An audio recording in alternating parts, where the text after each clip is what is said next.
bersama-sama. Sambil itu kita menikmati hadirat Tuhan dimanapun kita berada. Haleluya Yesus Kristus. Haleluya Tuhan. Oh haleluya Yesus, Engkau baik. Haleluya Yesus.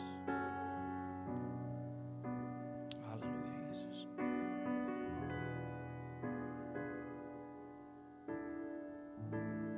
Sama-sama kita angkat pujian ini dari awal. Kemanakah aku dapat pergi, menjauhi Roh-Mu yang suci, Kau sahabat,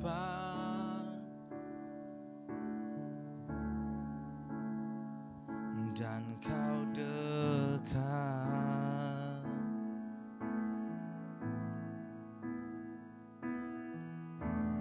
Bahkan seluruh pengabdianku tak bisa membalas kesetiaan-Mu, sungguh mulia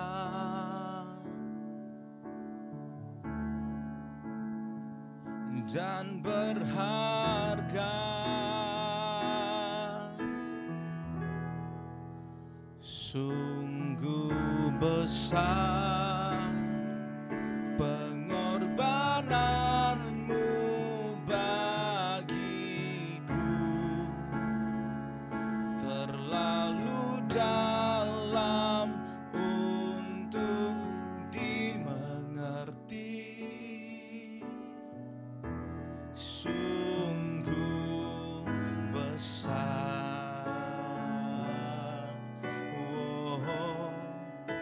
sungguh indah yang Kau fikirkan tentangku, tak terselami bagiku. Sungguh indah. Haleluya Yesus. Oh haleluya Yesus. Indah kasih-Mu Tuhan. Haleluya.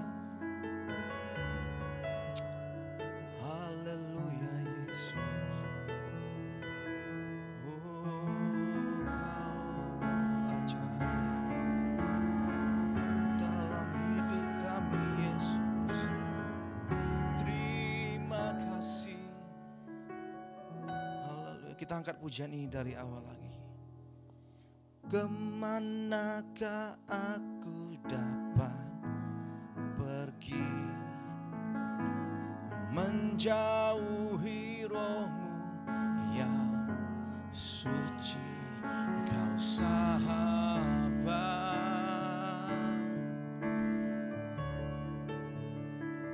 dan Kau dekat.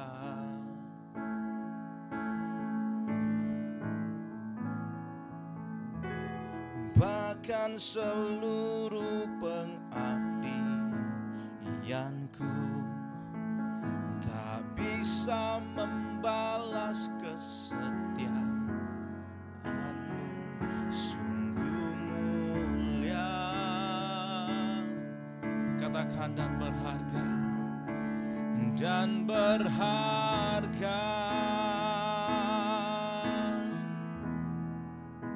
Sungguh besar pengorbanan-Mu bagiku,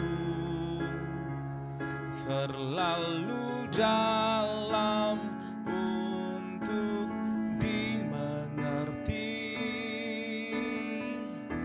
Sungguh besar, oh, sungguh indah yang Kau fikirkan tentangku, terselami bagiku.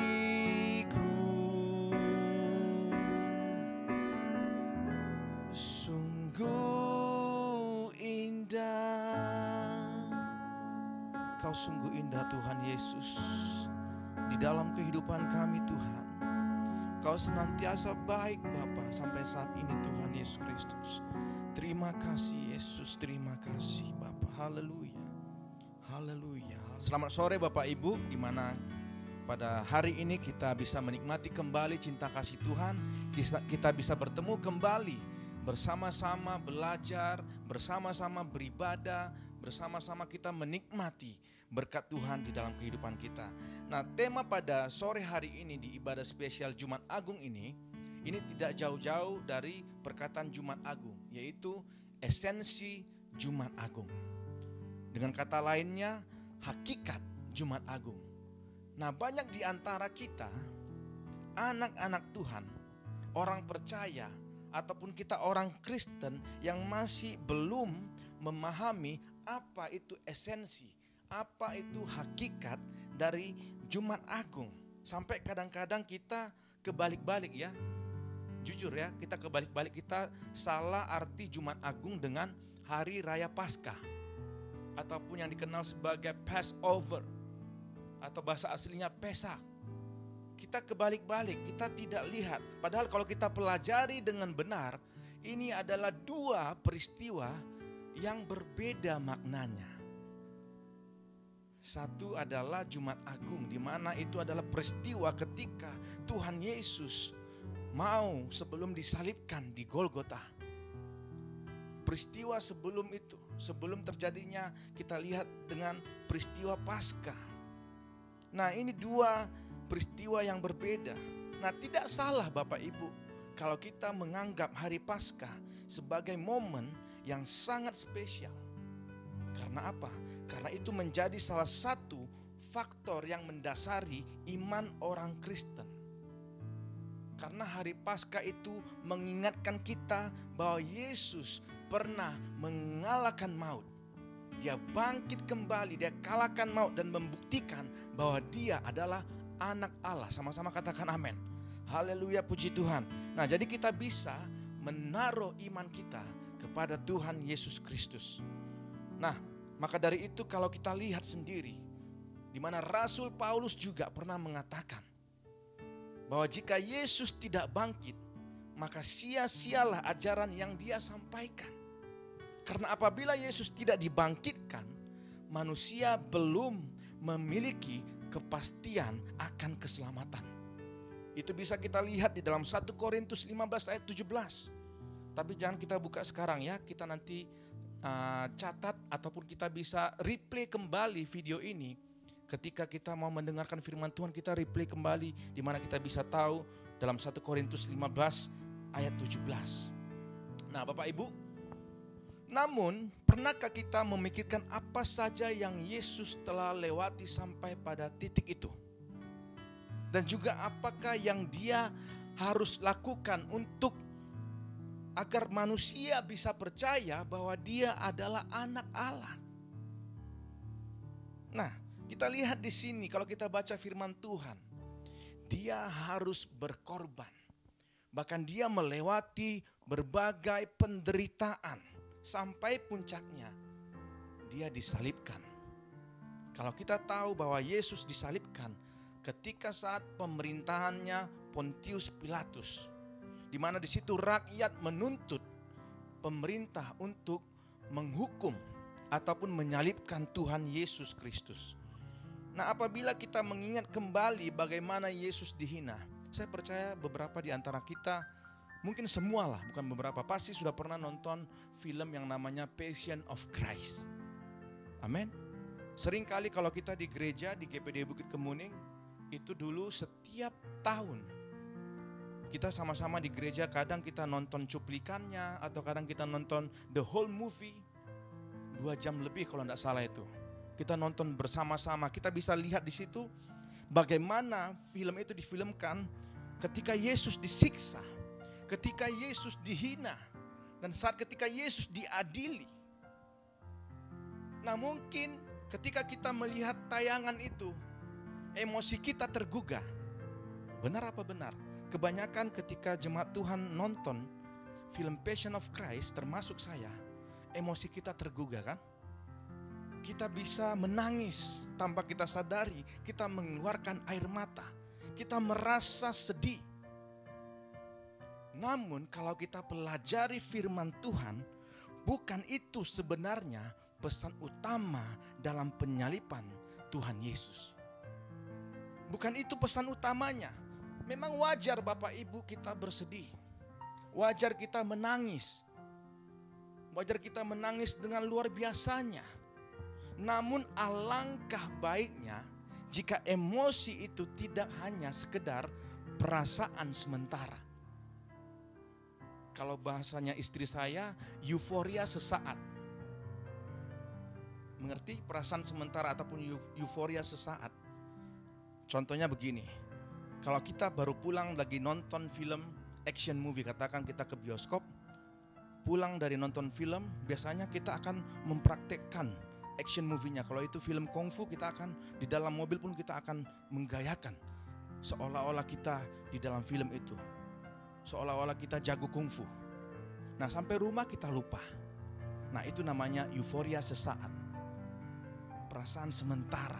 Ataupun kalau kita nonton film The Fast and the Furious, kita pulang selesai nonton, kita bawa mobil Asia ataupun Agya, seolah-olah kita merasakan kita lagi bawa mobil Mustang ataupun GTR. Padahal sampai ke rumah baru kita sadar, oh ini bukan, ini mobil Agya. Nah, itu yang namanya euforia sesaat. Wajar Bapak Ibu kalau kita bersedih, wajar. Namun alangkah baiknya emosi itu tidak hanya sekedar euforia sesaat, melainkan bisa menjadi titik awal akan perubahan yang lebih baik. Dengan bahasa yang lebih tepat adalah titik awal untuk Bapak Ibu dan saya bertobat. Amin. Titik awal untuk kita bertobat. Maka itu kita perlu mengetahui sebenarnya apa pesan dan makna dari esensi Jumat Agung. Apakah itu hanya sekedar sebatas peringatan akan kematian Yesus? Atau ia memiliki arti yang mendalam yang diharapkan bisa sampai di dalam pengertian kita. Nah, pada hari ini kita belajar itu Bapak Ibu, untuk memaknai lebih jauh mengenai esensi ataupun hakikat Jumat Agung. Nah, di sini saya berikan ada 3 poin dari esensi Jumat Agung ataupun hakikat dari Jumat Agung. Yang pertama, penderitaan bukanlah akhir. Kita bisa katakan ke kanan kiri kita, penderitaan bukanlah akhir, ya kan? Apalagi kita saat ini yang harus pakai masker. Coba bayangkan, hidung yang seperti saya pesek ke dalam, mancung ke dalam, pakai masker. Coba bayangkan, itu adalah penderitaan. Nah, di sini yang pertama esensi dari Jumat Agung, yang pertama adalah penderitaan bukanlah akhir. Kita sering mendengarkan perkataan bahwa setiap orang memiliki salibnya masing-masing, ya kan? Mereka punya salib yang harus ditanggung. Dan percayalah Bapak Ibu bahwa itu benar adanya, karena salib di sini berarti beban ataupun penderitaan. Bahkan kalau kita lihat di dalam firman Tuhan, Tuhan Yesus berkata, siapa saja yang mengikuti Dia harus memikul salib. It a must. Harus memikul salib. Itu bisa kita baca di dalam Matius 6:16 ayat 24. Setiap orang harus memikul salib kalau mau mengikuti Yesus. Nah, yang artinya menjadi orang Kristen itu tidak akan menjanjikan kehidupan kita nyaman. Itu tidak akan menjanjikan kehidupan kita aman-aman, tenteram. Saya percaya Roh Kudus beserta kita setiap hari. Amin. Amin. Roh Kudus beserta kita setiap hari. Kita akan merasakan ada damai sejahtera di dalam kehidupan kita. Kita akan merasakan ada sukacita di dalam kehidupan kita. Namun tetap masih ada tantangan hidup. Tetap masih ada tantangan hidup. Nah, disinilah tergantung bagaimana kita memandang beban yang menjadi tanggungan kita. Apakah itu sebagai tantangan ataupun penderitaan. Nah Bapak Ibu, memang benar bahwa salib Yesus menandakan bahwa hidup ini tidak selalunya berjalan dengan mulus-mulus saja. Namun apakah ini akan mematahkan semangat kita untuk mengikuti Tuhan Yesus? Saya percaya itu tidak akan mematahkan semangat kita, amin. Kita tetap bersemangat di dalam hidup kita ini. Jadi pada sore hari ini, mari kita ubah pola pikir kita. Kita ubah mindset kita bahwa tujuan dari hidup ini bukan hanya sekedar untuk bahagia, Bapak Ibu. Bukan hanya sekedar untuk bahagia, karena ada hal yang lebih besar yang harus kita capai. Seperti ada lagu, kebahagiaan itu bisa datang dan pergi. Kebahagiaan itu bisa datang dan pergi. Nah kalau itu yang kita lakukan, kalau kita hanya mencari kebahagiaan di dalam kehidupan kita, kita akan menjadi orang yang dikendalikan oleh suasana hati. Kalau dia lagi moodnya baik, dia beribadah. Kalau moodnya mellow, dia mau hanya di rumah saja, menyendiri, tidak mau bergaul. Orang yang dikendalikan oleh suasana hati, dan orang yang sulit konsisten dengan apa yang dia kerjakan. Jadi kalau dalam kehidupan kita sulit konsisten, itu berarti kita orang yang dikendalikan oleh suasana hati. Melainkan pada sore hari ini Bapak Ibu, kita sama-sama belajar untuk berfokus kepada tujuan. Amin. Kita fokus kepada tujuan. Dengan seperti ini, secara langsung Tuhan akan menempa kita untuk menjadi pribadi yang lebih kuat, untuk menjadi pribadi yang lebih tangguh. Kalau kita perhatikan baik-baik, bagaimana proses berlian itu diproses. Berlian itu harus diasah berkali-kali. Mungkin prosesnya cukup lama, tidak ada yang instan. Kan harus diasah berkali-kali supaya menjadi batu yang indah dan mahal harganya. Kita lihat betapa mahal harganya berlian. Begitu juga dalam kehidupan kita, harus diproses berkali-kali. Contohnya juga seperti jeruk ataupun orange. Ya kan, orange.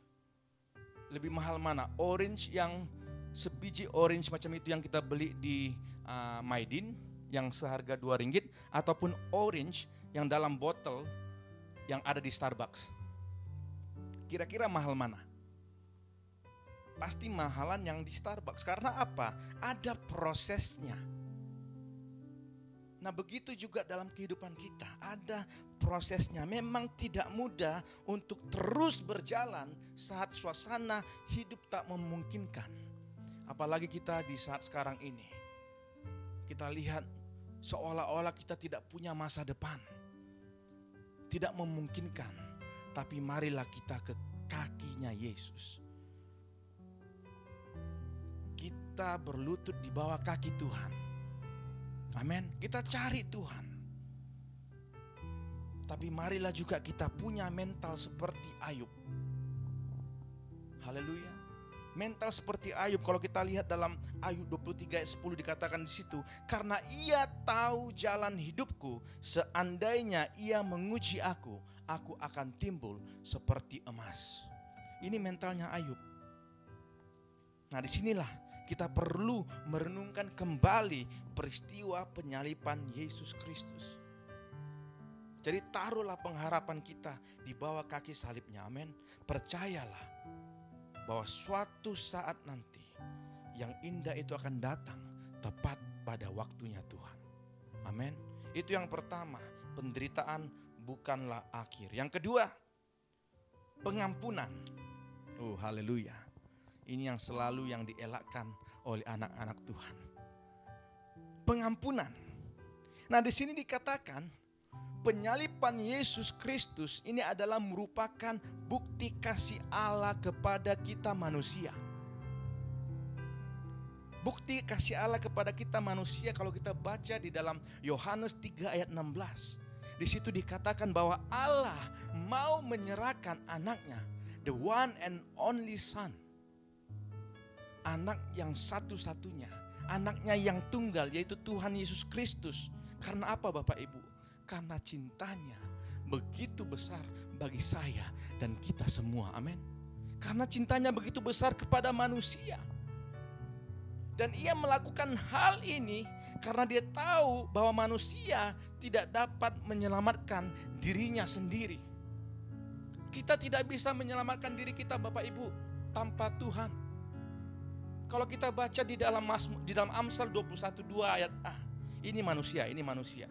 Setiap jalan orang adalah lurus menurut pandangannya sendiri. Itu dalam Amsal 21 ayat 2a. Kita selalu merasakan jalan kita itu lurus. Kita merasakan kita itu betul. Tapi yang sebenarnya kita perlukan Tuhan yang selamatkan kita, amin. Kita perlukan satu-satunya jalan. Kalau kita lihat di dalam Yohanes 14 ayat 6, di mana Tuhan Yesus katakan di situ, I am the way, the truth and the life. Haleluya. Tuhan mengatakan di situ, akulah jalan dan kebenaran dan hidup. Yang artinya kita butuhkan Tuhan di dalam kehidupan kita. Haleluya. Bahkan kalau kita pelajari tentang Tuhan Yesus selama 3,5 tahun di bumi ini, dia menunjukkan melalui sikapnya seberapa besar pentingnya yang namanya kasih. Selama dia hidup, kita tahu Tuhan Yesus adalah 100% manusia. Dia juga 100% Allah. Selama dia hidup, kita baca dia selalu mengasihi. Mujizat-mujizat yang dia lakukan selalu diawali dengan berbelas kasihan. Dia selalu menolong orang, dia punya rasa empati. Bahkan saat dia menderita sekalipun, kalau kita baca saat dia disalib sekalipun, dia melepaskan pengampunan dengan meminta Bapa di sorga mengampuni orang-orang yang bersalah kepadanya. Keren enggak Tuhan kita? Kita ketika menghadapi penderitaan, kita selalu mengkambing hitamkan orang lain. Kita menderita, kita selalu salahkan orang lain. Karena dia aku begini, karena dia aku begini. Tetapi Tuhan Yesus mengajarkan kita Bapak Ibu, di saat dia menderita sekalipun harus disalibkan. Tidak tahu begitu dahsyatnya peristiwa pada waktu itu. Tapi dia melepaskan pengampunan. Dia mengampuni orang yang bersalah kepadanya. Karena apa Tuhan? Karena apa Tuhan Yesus lakukan itu? Karena dia tahu manusia sangat terbatas dan memiliki banyak kelemahan yang mudah membuat kita jatuh ke dalam dosa. Tuhan Yesus tahu itu, yang artinya di sini Tuhan Yesus ingin menunjukkan kepada kita Bapak Ibu. Dengar baik Bapak Ibu. Di sini Tuhan Yesus ingin menunjukkan kepada kita semua bahwa tidak ada gunanya kita memendam kebencian kepada orang lain. Katakan amin. Tidak ada gunanya. Tuhan Yesus sudah tunjukkan kepada kita bahwa tidak ada gunanya kita memendam kebencian kepada orang lain. Saya mau bertanya kepada Bapak Ibu pada saat hari ini. Apa keuntungan yang kita dapat dengan kita membenci orang? Apa keuntungan yang Bapak dapat dengan membenci istrinya sendiri? Ataupun membenci anaknya? Atau anaknya membenci bapaknya? Saya mau bertanya, apa keuntungan yang Anda dapat? Kalau keuntungannya, kalau saya harus benci satu orang, saya dapat 500 juta. Saya mau benci 10 orang biar dapat MM-an, ya kan? Tapi apa keuntungannya kita dapat? Maka itu saya mau bertanya kita pada sore hari ini, yang masih punya kebencian di dalam kehidupannya, mungkin benci kepada atasannya, atau benci kepada bawahannya yang selalu ular-ularan, malas mau bekerja, atau benci kepada orang tuanya sendiri. Saya mau bertanya, apa keuntungan Anda dapat dari membenci kepada orang lain? Apa keuntungannya? Padahal kita semua sadar di dalam kehidupan kita ini, setiap kita selalu melakukan dosa, pasti kita lakukan itu dengan kesadaran kita. Amin. Pasti kita sadar kita melakukan dosa, tapi banyak orang selalu berkata, "Kak, Bang, Om, saya kilaf." Masa kilaf setelah melakukan 1080 kali? Itu bukan kilaf, itu keenakan, nyaman di dalam dosa. Bukan kita tidak sadar, kita lihat di sini. Apa keuntungan kita dapat, Bapak Ibu?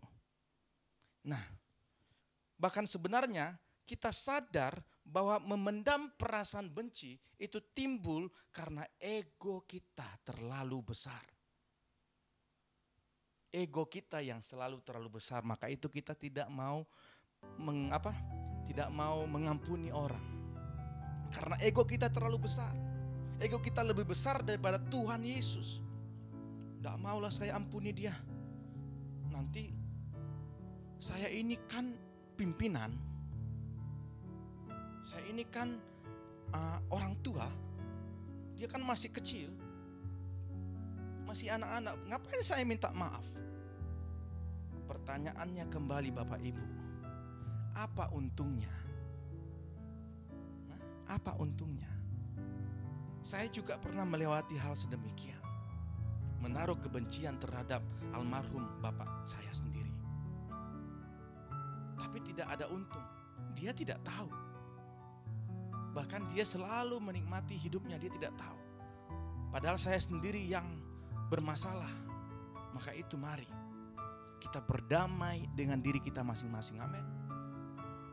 Jangan simpan kebencian. Tuhan mengajar kita jangan menyimpan kebencian. Jangan memendam kebencian. Marilah kita buat sesuatu yang baik.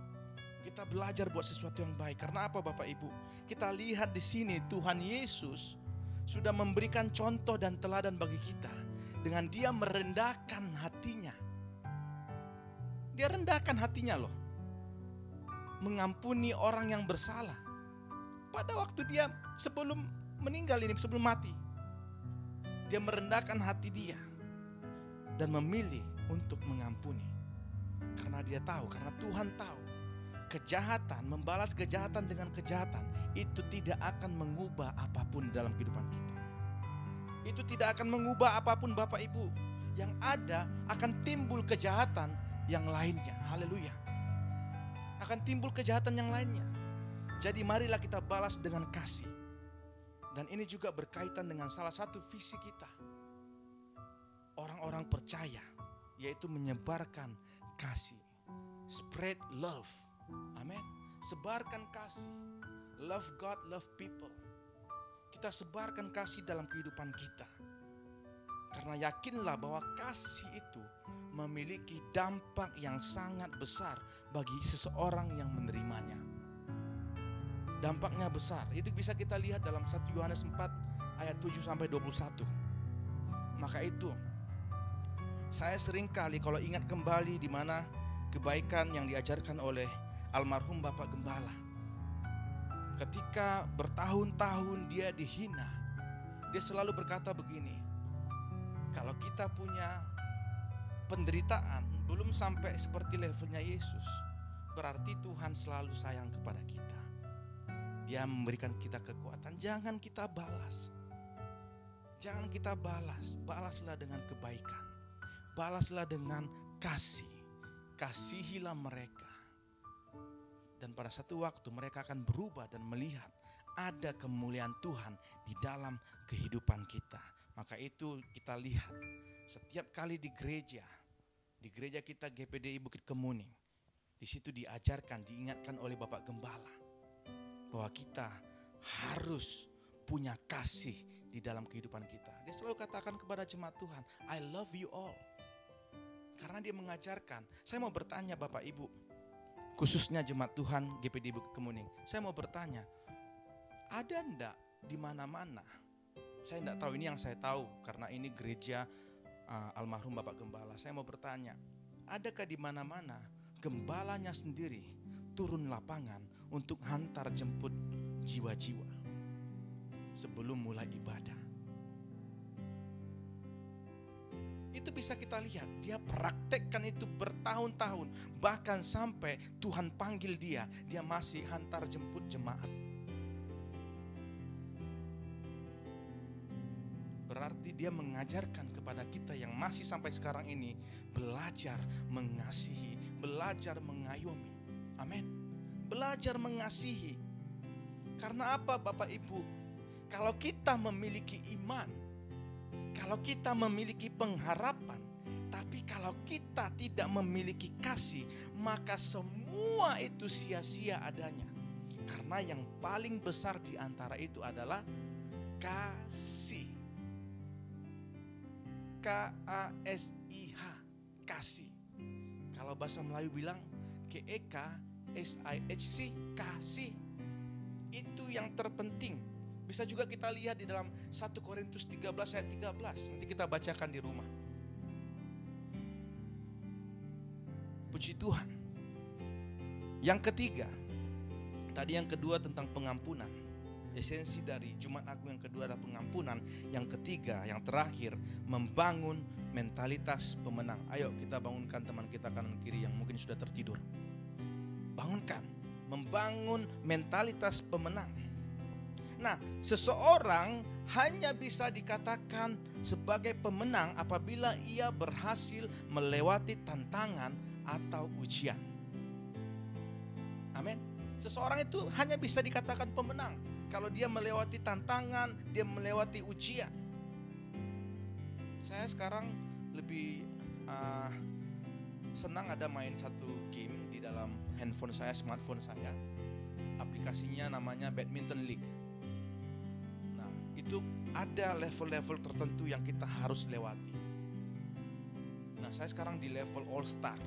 Itu pun sudah lumayan minta ampun susahnya untuk mau menang, untuk mau jadi legend ataupun super legend. Yang artinya pemenang adalah mereka yang sudah teruji akan menuju ke level selanjutnya. Amin. Teruji. Itulah mengapa hidup ini tidak selalu berjalan dengan mulus Bapak Ibu. Hidup kita tidak mulus-mulus karena kita butuh tantangan untuk membentuk kepribadian kita, untuk membentuk karakter kita. Haleluya. Coba bayangkan di dalam kehidupan ini, kalau tidak ada tantangan, tidak ada masalah, semuanya oke-oke saja, pasti hidup kita akan rasa hambar, pasti hidup kita rasa seperti biasa-biasa. Tapi dengan adanya masalah, dengan adanya tantangan, amin, itu akan membuat kita belajar sesuatu. Bagaimana menghadapi respon segala hal yang terjadi pada kita. Bagaimana kita merespon hal yang terjadi. Nah, kita akan menjadi orang yang lebih bijaksana. Karena kita punya banyak pengalaman Bapak Ibu. Maka itu kita lihat orang-orang tua selalu berkata, lebih dulu saya makan garam. Karena mereka banyak pengalaman. Mereka sudah melewati banyak hal. Begitu juga kita bisa pelajari dari Ayub. Yang saya katakan tadi, punya mental Ayub. Amin. Setiap tantangan dilewati, naik level. Tantangan ujian dilewati, naik lagi level. Naik lagi level, naik lagi level. Nah, itulah hidup namanya. Nah, apabila kita sudah menyadari bahwa tantangan akan membentuk kita untuk menjadi lebih tangguh, ya kan? Disinilah mentalitas pemenang itu akan terbentuk. Karena seorang pemenang, dia tahu akan tujuannya. Dia tahu purpose of life-nya. Dia tahu tujuannya Bapak Ibu. Dan dia hidup untuk meraih tujuan tersebut. Itu seorang pemenang. Jadi sebelum kita akhiri renungan firman Tuhan pada sore hari ini, mari hendaknya kita jadikan Jumat Agung ini sebagai kesempatan untuk kita berbenah kembali. Kesempatan untuk kita membentuk kembali tekad kita kepada Tuhan Yesus Kristus. Sehingga apa Bapak Ibu?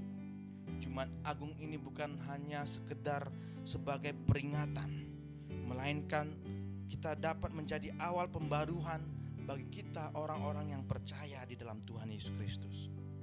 Mari kita jadikan Tuhan Yesus sebagai teladan kita. Dan hendaknya kita senantiasa berusaha menjadi seperti Yesus. Haleluya. Jadi seperti Yesus. Memang itu tidak mudah. Dan itu butuh waktu yang lama. Butuh waktu yang panjang. Namun Bapak Ibu, trust me, percayalah bahwa setiap usaha kita itu tidak akan berakhir dengan sia-sia. Amin. Tidak akan sia-sia. Mungkin pada saat ini kita tidak bisa melihat hasilnya. Pada waktu terdekat ini kita tidak bisa melihat hasilnya. Tapi apabila kita selalu setia, dengan senantiasa bertekun, setia dan terus berharap, pada satu waktu kita sendiri akan terkejut ataupun kaget karena sudah melihat betapa jauhnya perubahan kita. Saya sendiri kaget melihat perubahan hidup saya sendiri. Secara pribadi, dari seorang berandalan sampai Tuhan tangkap saya, Tuhan pegang, tidak bisa lari kemana-mana. Karena Tuhan yang bela kehidupan saya. Nah, kita lihat di sini. Tapi ketika kita setia kepada Tuhan, terus kita berharap, percayalah itu Bapak Ibu, kita akan melihat banyak perubahan dalam kehidupan kita.